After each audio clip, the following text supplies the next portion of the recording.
and hit.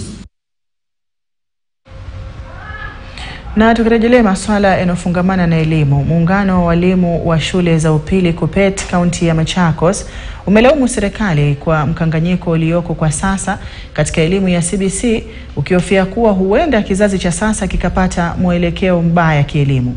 Musembi Katuku, mwenyekiti wa tawi la Machakos, anasema jopo lililopewa jukumu kufanyia marekebisho mtaala wa elimu ya CBC lilitoa mapendekezo yasiyostahili kwa Rais William Ruto kwamba elimu ya sekondari ya msingi inafaa kuendeshwa katika shule za msingi na wala sio za upili.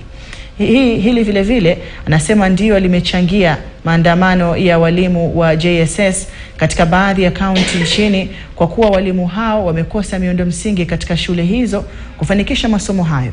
Katika kikao cha wanahabari afisini mwake, Katuku anasema walimu wa sekondari ya ngazi ya chini wamehitimu kufunza shule za sekondari na wala sio shule za msingi. Hili anasema limeshusha hadhi vile vile ari yao ya kufunza.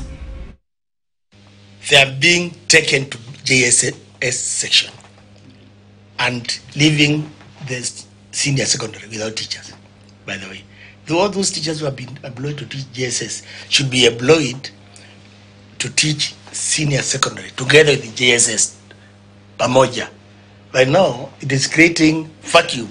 The government has stopped employing teachers to senior secondary area and concentrated on employing 1 or 2 teachers to JSS. Instead of, adding those 2 teachers to the senior secondary school to work together with the teachers who are already in the secondary school to handle the JSS together with the secondary school, learning institutions. Kando na hayo, serikali kupitia idara ya masuala